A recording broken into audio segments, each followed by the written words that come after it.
Jadi ini anggota sujud yang wajib. As-sukunu ba'da harokatin. Diam sejenak setelah bergerak. Nah, sekarang saya tinggal praktekin nih. Setelah teorinya sudah kita sampaikan, sujud yang benar di dalam sholat. Yang pertama, ingat kan, syaratnya ada 7. Yang pertama 7 anggota. Jidat, tangan 2, lutut 2, ujung kaki 2. Nah, kalau dipraktekkan sujudnya berarti kan begini.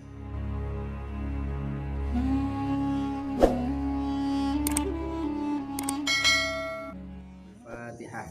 A'udzubillahiminasyaitonirrajim. Bismillahirrahmanirrahim. Alhamdulillahirrahmanirrahim. Maliki yaumiddin.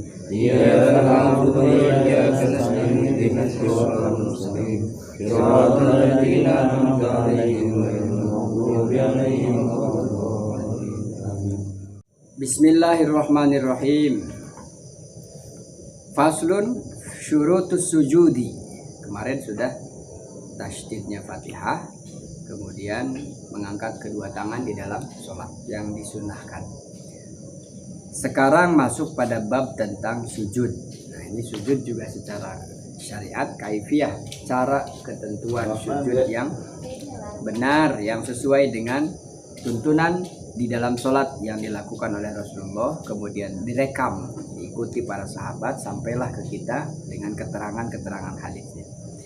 Faslun utawi iki ikulah fasal sewiji syurutus sujudi utawi piru-piru syarat sujud iku sab'atun pitu. Pitu itu berapa? 7. Pitu ya. Sejawab pitu. Syarat sujud itu ada 7. Syarat sujud ada 7. Saya ingatkan syarat, artinya kalau tidak begitu dipastikan tidak sah, kan begitu. Syarat sujud harus begitu berarti. Kalau tidak begitu berarti tidak sah. Syaratnya ada 7. Apa yang dimaksud sujud? Fi wajibati sujudi wa huwa lughatan at-tatamin wal mailu. Secara bahasa, sujud dalam bahasa Arab artinya tatamin wal mail. Mail itu condong. Jadi ukuran paling minimal orang sujud adalah dia membungkuk. Membungkuk sujud dengan ruku kan sama-sama membungkuk. Ukurannya kalau ada orang yang tidak bisa sempurna rukunya, tidak bisa sempurna sujudnya, maka setidaknya membungkuknya ruku lebih tinggi dari sujud. Jadi sujud lebih rendah, ruku lebih tinggi. Ada orang yang nggak bisa sholat sambil berdiri, dia berduduk.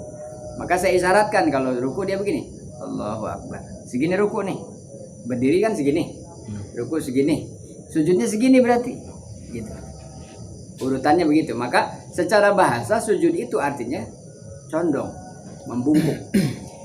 Syurutus sujudi sab'atun, syaratnya sujud ada 7. Bal aktsarun ahaduha ayasjuda ala sab'ati a'dha'in. Yang pertama, sujud harus dilakukan dengan 7 anggota. Syaratnya ada 7. Syarat yang pertama, sujud itu harus dengan 7 anggota badan. Jadi anggota badan ini termasuk sah sujudnya kalau 7 anggota ini ikut. Jangan sampai ada yang kelewat nggak ikut sujud. Dari mana dasarnya ini?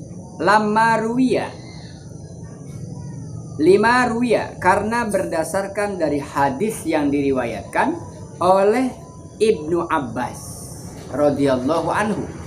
Ibnu Abbas radhiyallahu anhu berkata, qala Rasulullah sallallahu alaihi wasallam, Rasulullah bersabda, umirtu an asjuda. Umirtu, aku diperintah. Kata Allah begini, kata Rasulullah begini. Umirtu an asjuda. Saya diperintah untuk bersujud kepada Allah ala sab'ati a'zam. Di atas atau dengan 7 a'zam. A'zam itu tulang besar. A'zam itu tulang besar. 1 alal jabhah. Ini apa? Jidat. Dahi ya bahasa Indonesia. Ininya dahi. Yang pertama anggota sujud itu menurut dasar hadisnya Rasulullah itu 7. Yang pertama tulang jidat. Nanti coba batasannya mana jidat itu. Nah ini jidat dulu. Saya terangkan hadisnya dulu. Wal yadaini, dan tulang yang ada pada kedua tangan. Yadain itu tangan.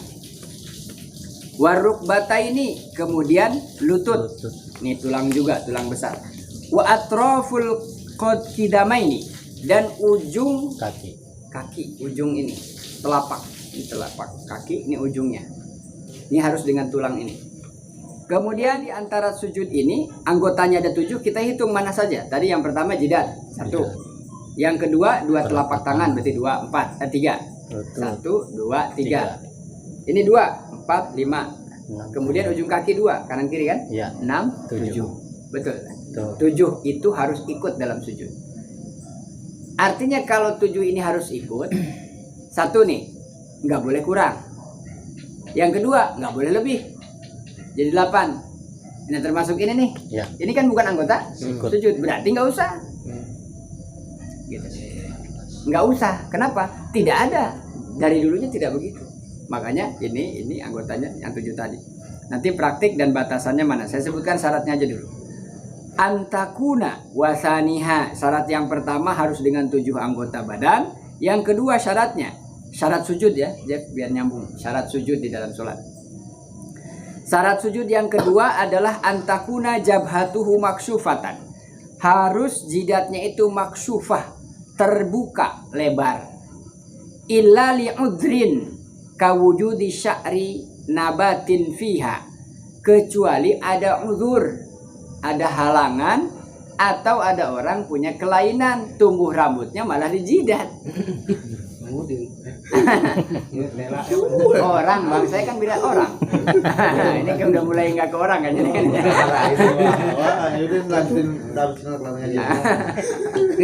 Orang yang tumbuh rambutnya di jidat, orang ya. Saya kan nggak bilang yang lain, orang. Nah, ini kalau ada tumbuh rambut di sini berarti memang bawaan gitu. Asal jangan ditambahin, dibikin obat, pakai obat gitu. Aslinya jidat tuh kayak begini, tumbuh rambut dari sini mulainya. Umumnya orang tumbuhnya dari sini. Maka syarat yang kedua ketika sujud, jabhatuhu maksufatan, jidatnya kebuka. Ini kebuka nih. Harus kelihatan jidatnya, dan ini yang harus tempelkan nanti.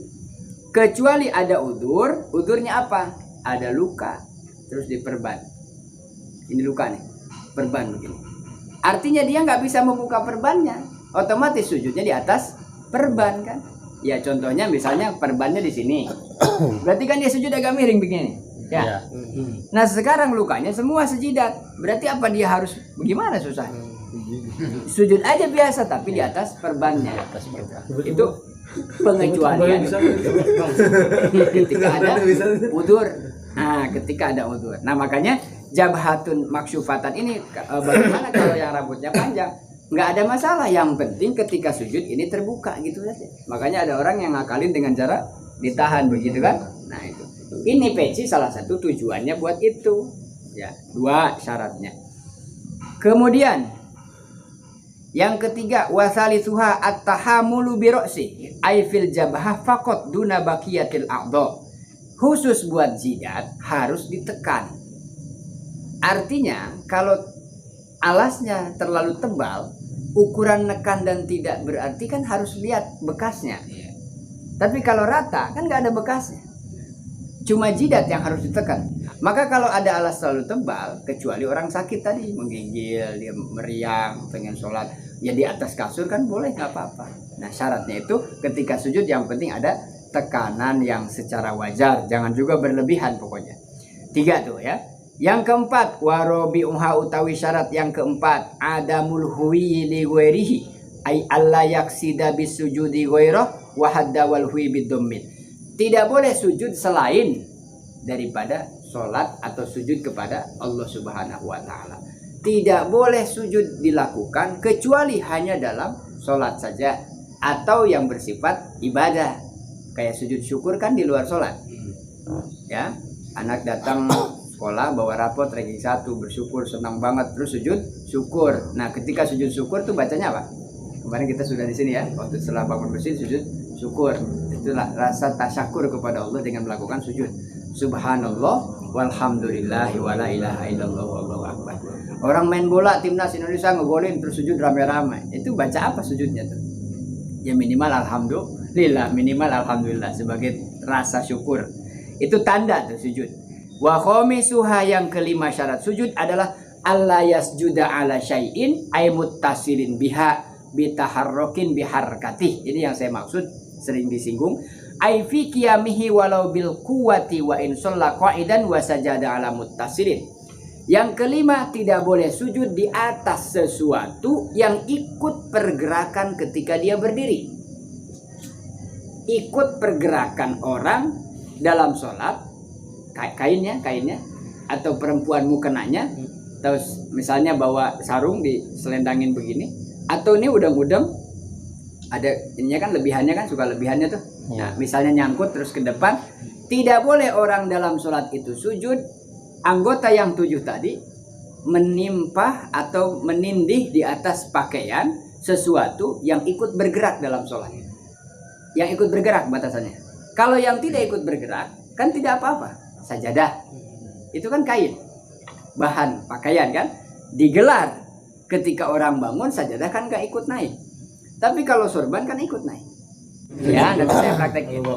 Wa tumakninatu, yang ke-7 syaratnya adalah tumakninah fihi, di dalam sujud harus ada tumakninah. Lagi-lagi saya ingetin, apa itu tumakninah? Adalah sakinah, tenang.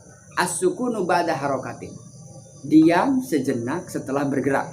Nah, sekarang saya tinggal praktekin nih. Setelah teorinya sudah kita sampaikan, sujud yang benar di dalam sholat, yang pertama ingat kan, syaratnya ada 7. Yang pertama 7 anggota, jidat, tangan 2, lutut 2, ujung kaki 2. Nah, kalau dipraktekkan sujudnya berarti kan begini. Ya kalau sujud standar kan sudah pada tahu. Posisinya sekarang kaki, intinya saya mau ke anggota sujudnya dulu. Nih kaki nih, harus begini nih, dilipat, tuh. Posisinya begini. Nih namanya ujung kaki. Nah, ujung telapak kaki ini harus begini posisinya. Kalau ngitung dari bawah 2 berarti 3, 4 sama lutut. Ya. 5, 6 tangan kanan kiri. 7 jidat. Nah, ini dari belakang berarti kelihatan begini ya. Iya. Yang nggak boleh itu begini. Ya, ini yang nggak boleh. Berenang itu Tat ya? Iya, atau misalnya Pak begini tapi sakit cuma bisa segini, nggak apa-apa. Yang penting ada upaya. Yang ada nempel. Iya, yang penting apalagi diangkat begini sujudnya. Nah, itu bayang-bayang itu. Itu nggak boleh. Medik. Ya, itu yang pertama dari sudut sisi belakang telapak kaki itu. Salah. Waalaikumsalam. Kemudian tangan sekarang dari depan. Ini yang dari depan berarti kelihatan tangan. Telapak tangan ini tidak terlalu rapat, tidak terlalu kebuka. Sedang-sedang aja. Kita nyamannya gimana? Nih tangan.